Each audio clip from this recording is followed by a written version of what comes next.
Hello friends, my dear students. Welcome to Physics Bouquet. हम इस video में एक नए टॉपिक के साथ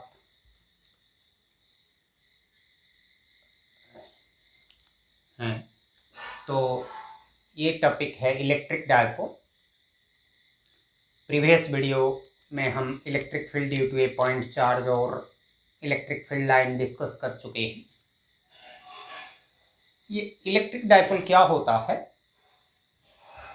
ये दो ऑपोजिट चार्जेस होते हैं, एक नेगेटिव चार्ज है ये और एक पॉजिटिव चार्ज होता है, मगर उन दोनों का मैग्नीट्यूड सेम होती है, दोनों का चार्ज सेम होते हैं, बाकी नेचर अपोजिट होती है और दोनों के बीच में डिस्टेंस ऑफ सेपरेशन बहुत स्मॉल होता है। मतलब ये एक नेगेटिव चार्ज हुआ और एक पॉजिटिव चार्ज हुआ, ये दोनों के बीच में जो डिस्टेंस होता है, डिस्टेंस को जनरली हम 2a लिखते हैं या 2l लिखते हैं। ये 2a डिस्टेंस बहुत स्मॉल होता है, तो दोनों का मैग्नीट्यूड q है और नेचर, इसको इलेक्ट्रिक डायपोल बोलते हैं। ये इलेक्ट्रिक डायपोल एक कॉमन फेनोमेनन है। हमारा H2O, फिर इथाइल अल्कोहल, फिर ये जो एसिटिक एसिड, फिर एमोनिया, फिर HCl हाइड्रोजन क्लोराइड, ये सब एक एक डायपोल है।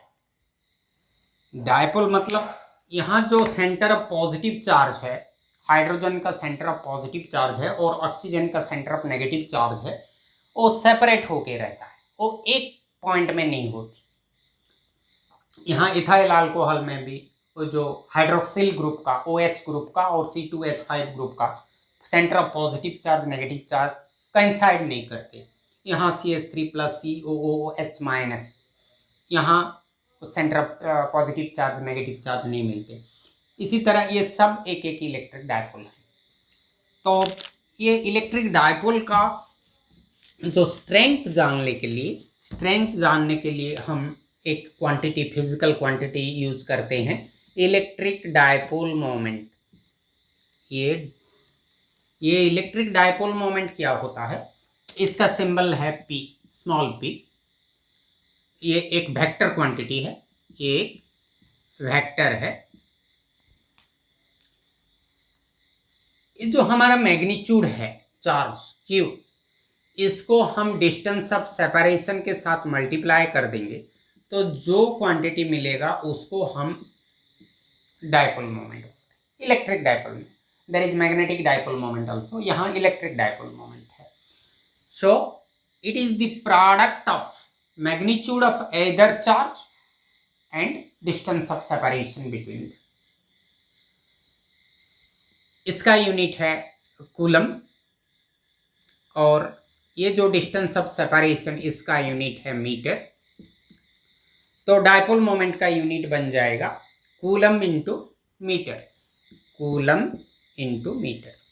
ये डायपोल मोमेंट का यूनिट है। ये एक वेक्टर क्वांटिटी है और इसका जो डायरेक्शन है, इसका डायरेक्शन -q चार्ज से +q चार्ज की तरफ होता है, मतलब नेगेटिव चार्ज से पॉजिटिव चार्ज की तरफ होता है। और ये जो डायपोल मोमेंट के ऊपर हमारा एक टाइप का डायपोल डिपेंड करता है, वो इसको आइडियल डायपोल बोलते हैं। ये आइडियल डायपोल क्या होता है? जो डायपोल में ये जो डिस्टेंस ऑफ सेपरेशन बहुत स्मॉल होता है, मतलब ऑलमोस्ट 0 होता है, और ये जो चार्ज का वैल्यू है, इधर चार्ज, ईच चार्ज का मैग्नीट्यूड बहुत लार्ज होता है। तो चार्ज का मैग्नीट्यूड बहुत बड़ा और डिस्टेंस ऑफ सेपरेशन बहुत छोटा, मतलब Q टेंड्स टू इन्फिनिटी और 2a टेंड्स टू 0। जिस डायपोल के लिए ये कंडीशन एप्लीकेबल होता है उसको हम आइडियल डायपोल बोलते हैं। मतलब हमारा P is equal to Q into 2A। तो Q बढ़ता जाएगा तो 2A घटता जाएगा, मगर दोनों का प्रोडक्ट कांस्टेंट रहेगा, ये कांस्टेंट रहेगा। तो 2A जितना छोटा होगा और Q जितना बड़ा होगा वो डायपोल को हम आइडियल डायपोल बोलते हैं। तो अब भी डिस्कस करेंगे एक पॉइंट में हम इलेक्ट्रिक डायपोल का इलेक्ट्रिक फील्ड निकालेंगे एक पॉइंट में। तो उसके पहले मैं दो टर्म डिस्कस करना चाहता हूँ। ये है सपोज -Q चार्ज है, ये +Q चार्ज है, ये डिस्टेंस ऑफ सेपरेशन 2A है। तो ये जो दोनों को -Q और +Q चार्ज को जो लाइन ज्वाइन कर रहा है, इसको हम दोनों तरफ बढ़ा देते हैं। तो ये जो लाइन बन गया, सपोज ये दोनों के बीच में जो पॉइंट है सेंटर में, वो है सपोज O। तो ये जो लाइन बना, ये जो XOY बना, इसको हम बोलते हैं एक्सियल लाइन। क्या बोलते हैं? एक्सियल लाइन बोलते हैं। और ये जो पॉइंट बना, ये इसको बोलते हैं सेंटर ऑफ द डायपोल। तो जो लाइन दोनों चार्जेस को जॉइन करता है, दोनों तरफ एक्सटेंड होता है और डायपोल का सेंटर के थ्रू में पास करता है, तो उसको हम बोलते हैं एक्सियल लाइन। फिर और एक टर्म है, ये -Q चार्ज है, ये +Q चार्ज है, ये दोनों के मिडिल पॉइंट है या सेंटर ऑफ द डायपोल जो। सपोज एक लाइन हम ड्रा करते हैं O से, जो कि एक्सियल लाइन को परपेंडिकुलर होगा। तो ये जो लाइन बना, ये जो लाइन बना MON लाइन जो बना, इसको हम बोलते हैं इक्वेटोरियल लाइन। Equatorial line. अभी हम निकालेंगे इलेक्ट्रिक फील्ड। कहाँ पर? एक पॉइंट में जो एक्सियल लाइन के ऊपर होगा और दूसरा पॉइंट जो इक्वेटोरियल लाइन के ऊपर होगा। तो पहले डिस्कस करते हैं electric field due to a dipole on its at a point on the axial line.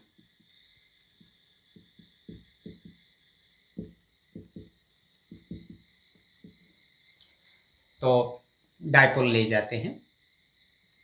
ये पॉइंट A में है -Q चार्ज, पॉइंट B में +Q चार्ज, दोनों का मिडिल पॉइंट O है, ये सेंटर ऑफ द डायपोल है। अभी ये हो गया एक्सियल लाइन। तो एक्सियल लाइन के ऊपर कोई भी जगह एक पॉइंट P लेते हैं। हमको क्या निकालना है? ये जो पॉइंट P है, वहाँ पर इलेक्ट्रिक फील्ड कितना है, उसका मैथमेटिकल एक्सप्रेशन हमको निकालना है। किसके वजह से? ये जो डायपोल के वजह से, डायपोल के वजह से ये पॉइंट में कितना इलेक्ट्रिक फील्ड क्रिएट हो रहा है।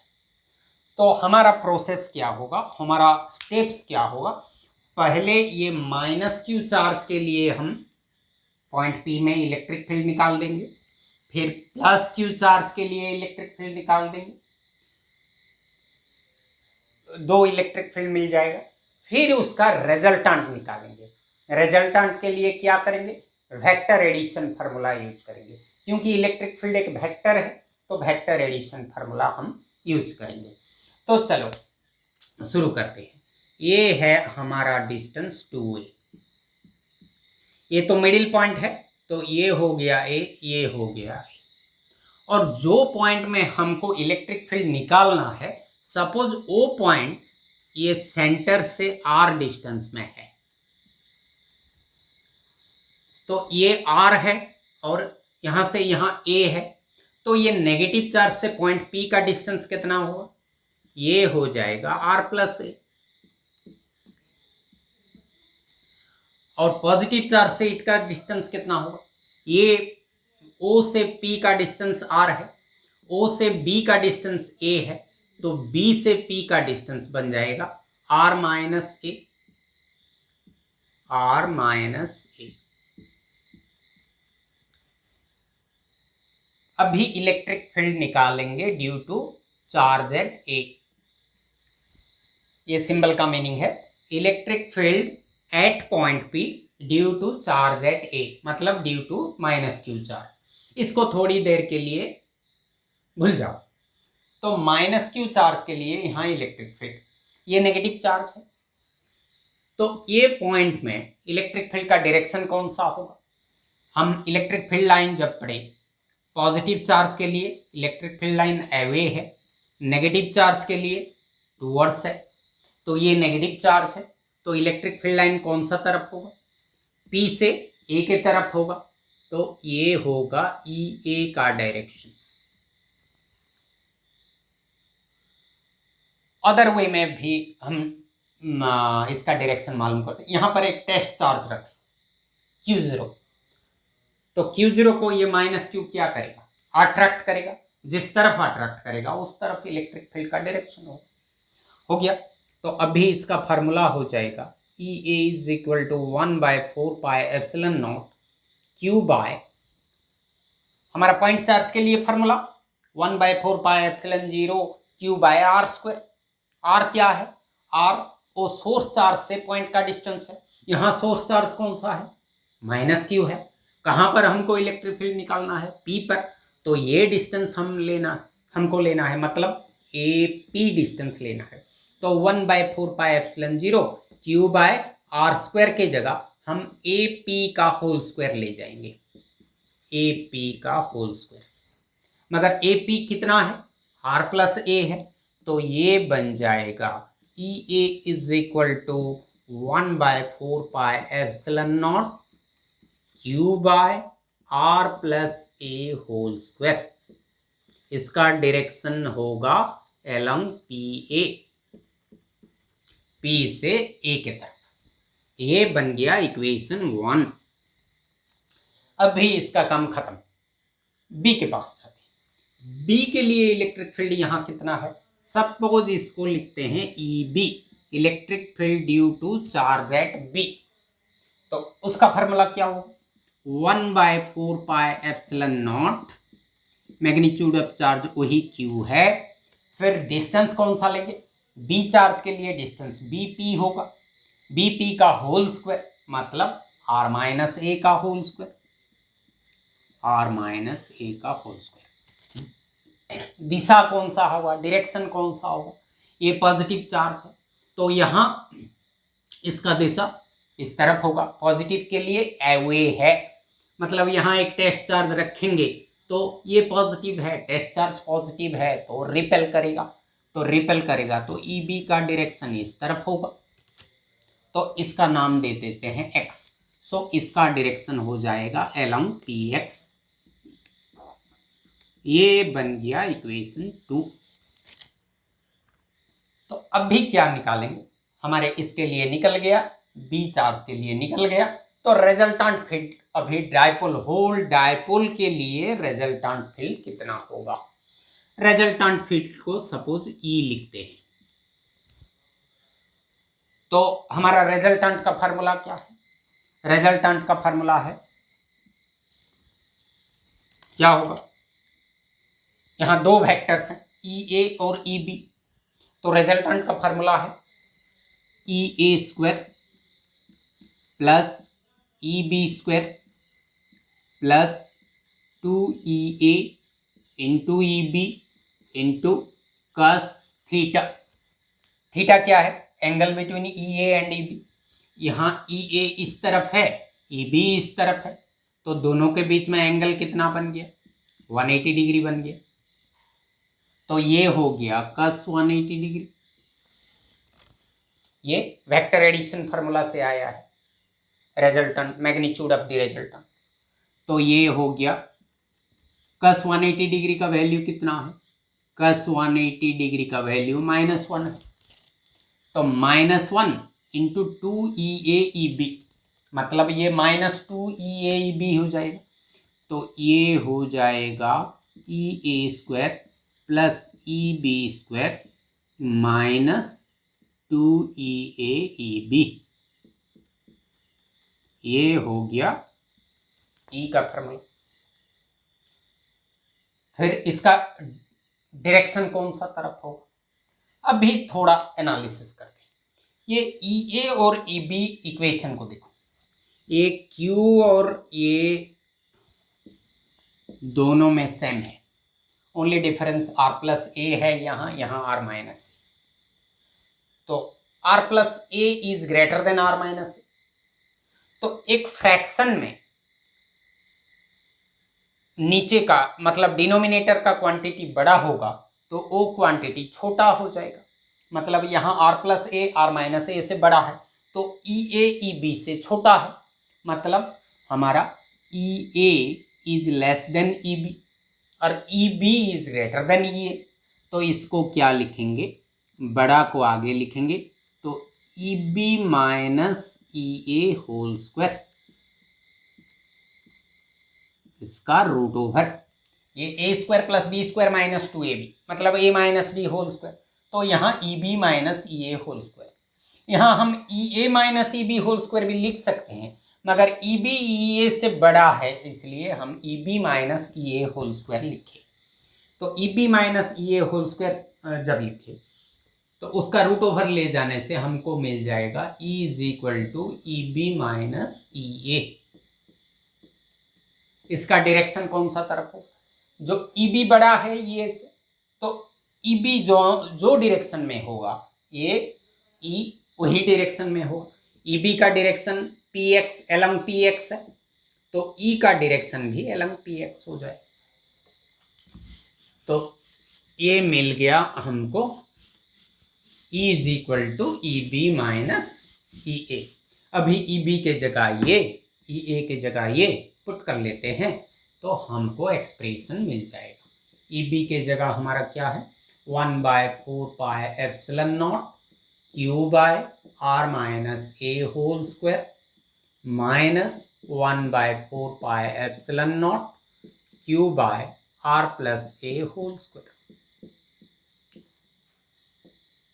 कुछ कॉमन जाएगा, कॉमन हम ले सकते हैं Q/4 पाई एप्सिलॉन नॉट, तो ब्रैकेट के अंदर रह जाएगा 1/R minus A whole square minus 1/R plus A whole square. अभी इसको थोड़ी देर के लिए मिटा देते हैं, फिर जरूरत होने से ड्रा करेंगे। और E is equal to Q/4 pi epsilon naught, यहाँ एलसीएम ले जाओ, एलसीएम कितना होगा, R minus A whole square R plus A whole square, numerator में R plus A whole square minus R minus A whole square. और हमारे पास अभी है Q/4 pi epsilon naught, you can see here A plus B whole square minus A minus B whole square, उसका formula है 4AB। तो A के जगह R है, B के जगह A है, तो हमारा क्या होगा 4RA। समझ में आए। फिर यहाँ A minus B into A plus B, A minus B into A plus B, formula है A² माइनस B²। फिर इसमें फिर स्क्वायर है, तो A² माइनस B² का होल स्क्वायर होगा, तो क्या होगा R² माइनस A² का स्क्वायर। इसका डायरेक्शन हम लिख चुके हैं along PX। इसको और थोड़ा सिंप्लीफाई करते हैं, और E is equal to Q/4 pi epsilon naught, ये जो 4RA है इसको हम लिख लेते हैं 2A इंटू 2R, 2 इंटू 2 4 बन गया, A इंटू R RA बन गया, फिर R square minus A square whole square. अभी देखो ये जो q इंटू टू ए मिला न्यूमरेटर में, हमारा q इंटू टू ए क्या है? q is magnitude of either charge of the dipole, two A distance of separation. इनको मल्टीप्लाई करने से हमको मिलता है डायपोल मोमेंट। तो q into two A is our dipole moment, उसका सिंबल है p। तो इसके जगह हम p लिख सकते हैं, तो अभी लिख लेते हैं। तो क्या हो गया? E is equal to Q into two A P बन गया, p by 4 pi epsilon naught. फिर क्या बचा? 2r और डिनोमिनेटर में है R square minus A square का स्क्वायर। तो इसको हम लिख सकते हैं E is equal to 1 by 4 pi epsilon naught 2rp by R square minus A square का स्क्वायर along px। ये है expression for electric field, resultant electric field eight A point on the axial line of A dipole. बाकी उसका एक special case है। Special case क्या है? Special case जब डायपोल आइडियल डायपोल होता है। आइडियल डायपोल मतलब उनके दो चार्ज के बीच में डिस्टेंस ऑफ सेपरेशन बहुत स्मॉल है, जो टेंड्स टू जीरो है, ऑलमोस्ट ना के बराबर है डिस्टेंस। तो तब क्या होता है? तो 2a बहुत बहुत स्मॉल होता है। 2a स्मॉल हो गया तो हमारा a भी बहुत स्मॉल हो जाएगा। तो ये a का वैल्यू ऑलमोस्ट जीरो हो जाएगा। तो ये जीरो हो जाएगा। कौन सा के लिए? Ideal dipole. For ideal dipole a zero बन गया तो E का वैल्यू क्या आ जाएगा? 1 by 4 pi epsilon naught 2rp। ये तो जीरो हो गया। आर स्क्वायर का स्क्वायर मतलब r to the power 4, r to the power एक r कैंसिल हो जाएगा। तो हमारा E हो जाएगा 1 by 4 pi epsilon naught 2p by r cube along px। सो ये हो गया एक्सप्रेशन फॉर आइडियल डायपोल, और ये for any dipole. This is for any dipole, this is for ideal dipole only. तो आइडियल डायपोल के लिए एक चीज हम मार्क कर सकते हैं, ये जो electric field inversely proportional to R cube है। हमारा पॉइंट चार्ज के लिए E inversely proportional to R square, यहाँ E inversely proportional to R cube. तो इस वीडियो में एक्सियल लाइन में रुक जाते हैं, फिर नेक्स्ट वीडियो में इक्वेटोरियल लाइन के लिए कोई भी पॉइंट ले लेंगे और वहाँ पर इलेक्ट्रिक फील्ड निकालेंगे। सो इस वीडियो में इतना ही, फिर मिलेंगे। बाय।